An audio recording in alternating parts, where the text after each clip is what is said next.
আসসালামু আলাইকুম বন্ধুরা, আশা করি আপনারা সবাই ভালো আছেন। তো বন্ধুরা, অ্যানিমেলস প্রো 24 চ্যানেলের পক্ষ থেকে আপনাদের সবাইকে স্বাগতম। তো বন্ধুরা, আমি আপনাদের প্রথমে বলবো যে আশা করি ভিডিওটি লাস্ট পর্যন্ত দেখবেন। আর এই ভিডিওটি লাস্ট পর্যন্ত দেখলে যে সমস্যার সমাধান আপনারা নিজেই করতে পারবেন, তা হচ্ছে হাঁস মুরগির চুনা পায়খানা, হাঁস মুরগির রক্ত পায়খানা, হাঁস মুরগির জীবাণু, হাঁস মুরগির গুটি ব্যারাম, হাঁস মুরগি পা পড়ে যাওয়া, হাঁস মুরগির মাথা পাক পারানো। এই যে এতগুলা রোগের নাম বললাম, ভিডিওটি লাস্ট পর্যন্ত দেখলে আপনারা অবশ্যই সেই ভিডিওতে এগুলা প্রাকৃতিকভাবে একটি সমাধান পাবেন ইনশাআল্লাহ। তো বন্ধুরা, চলুন শুরু করা যাক।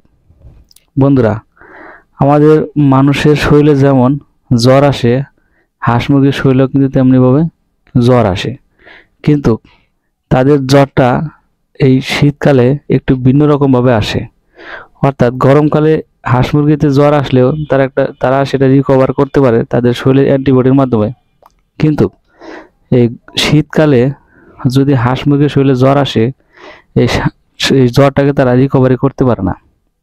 এর একটা কারণ আছে, কারণ শীতকালে আবহাওয়া চেঞ্জের সাথে সাথে একটা আলাদা পরিবেশের সৃষ্টি হয়। যেমন শীতকালের যে সকালে শিশির পড়ে, সেই শিশিরগুলো আমরা যে গ্রাম অঞ্চলে যারা হাঁস মুরগি পালন করে, তারা কিন্তু সকালবেলায় হাঁস মুরগিগুলোকে ছেড়ে দেয়, তারা খোলা মাঠে বিচরণ করে, এবং সকালে আমরা কোনো খাদ্য দেই না। যার কারণে কি হয় যে তারা ওই শিশিরের ভিতরে ছোটাছুটি দৌড়াদৌড়ি করে, এবং শিশিরের উপরে নানা ধরনের পোকামাকড় ঘুরে বেড়ায়, সেই পোকামাকড়গুলো তারা খায়। ওই পোকামাকড়গুলো এক ধরনের বিষাক্ত পোকা হয়ে যায়। আর শীতকালে তো পোকামাকড় একটু বেশি থাকে, তার কারণ এই সময়তে বৃষ্টি হয় না। এই সময়তে বৃষ্টি না হওয়ার কারণে পোকামাকড়ের উপদ্রব অনেকটাই বেড়ে যায়, যার কারণে দেখা যাচ্ছে যে শিশির সহকারে পোকামাকড় খায়, যার কারণে শিশিরটা তার ভিতরে যায়, এবং সে শীতকালে একটু হাঁস মুরগির বিচরণ একটু বেশি করে। অর্থাৎ চারদিকে আমন ধান কাটা লাগে, আমন ধানের ভিতরে তারা আমন ধানের চিটাগুড়া তারা খেয়ে থাকে। তো বন্ধুরা, এজন্যই আমাদের হাঁস মুরগিগুলা একটু রোগের সম্মুখীন বেশি হয়, যার কারণে দেখা যায় যে আমরা এই শীতে প্রতিনিয়তই অনেক হাঁস মুরগি হারিয়ে ফেলি, যেগুলাকে আর রিকভারি করতে পারি না। অনেক ডাক্তারি পরামর্শ নিয়েও বা ডাক্তারের কাছে ওষুধ খাইয়ে এটা কিছুই করা যায় না। তার কারণ হচ্ছে যে এগুলা শরীরে যখন একবার রোগ ধরে যায় একটা ভাইরাস সিস্টেমের, তখন সেগুলাকে আর রিকভারি করা যায় না।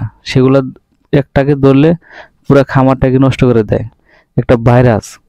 তো আসুন, এগুলা থেকে আমরা কিভাবে একটু রিকভার হতে পারবো। তো সেগুলা রিকভারি হওয়ার জন্য আমাদেরকে অবশ্যই কিছু মেথড অবলম্বন করতে হবে। যেমন আপনি প্রতিদিন সকালে ঘুম থেকে উঠেই হাঁস মুরগি খড় খুলে দিবেন না। তার কারণ হচ্ছে হাঁস মুরগি খড় খুলে দিবেন একটু রোদের মাথা উঠলে, অর্থাৎ শিশিরটা যখন না শুকিয়ে যাবে তখন। আর ছেড়ে দিয়ে আপনি কিছু খাবার দিয়ে দিবেন, যাতে বাইরের খাবারের প্রতি তাদের একটু আকর্ষণ কমে যায়। আর পারলে তাদেরকে ছেড়ে দিয়ে আরও একটি নেট জাল দিয়ে বেড়া দিয়ে রাখতে পারেন, তাতে আরও ভালো হয়। আর যে বিষয়টি আপনি করবেন, যে প্রাকৃতিক চিকিৎসার কথা বললাম, সেই চিকিৎসাটি হচ্ছে যে আপনি প্রতিদিন না হলেও, অর্থাৎ অন্তত হলে সপ্তাহে একবার তাদেরকে রসুনের পানি খাওয়াবেন। আর রসুন ছেঁচে পাটায় পিষে সেগুলো পানি খাওয়াবেন। কালো জিরা সেগুলো পাটায় পিষে সেগুলো পানি খাওয়াবেন। আদা ছেঁচে সেগুলো পানি খাওয়াবেন, অথবা বড়ি আকারে খাওয়াতে পারেন।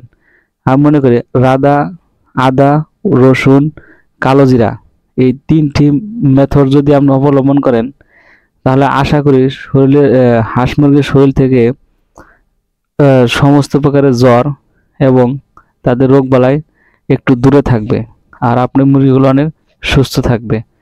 আর বন্ধুরা, এটা নিয়ে আরও বিস্তারিত আলোচনা করব নিম গাছ নিয়ে। এটি কি নিম গাছের পাতা আপনারা হাঁস মুরগি কীভাবে কাজে লাগাবেন। তো আজকের ভিডিও এই পর্যন্তই, আর সামনের সেই ভিডিওটি দেখার জন্য আপনাদের সবাইকে আমন্ত্রণ রইল। আশা করি চ্যানেলটি সাবস্ক্রাইব করে আমার এই অ্যানিমেলসের এই সমস্ত ভিডিওগুলো দেখে নেবেন, তাহলে আপনার জীবনে উপকার আসবে। তো বন্ধুরা, আজকে এই পর্যন্তই, ভালো থাকবেন সবাই। আসসালামু আলাইকুম।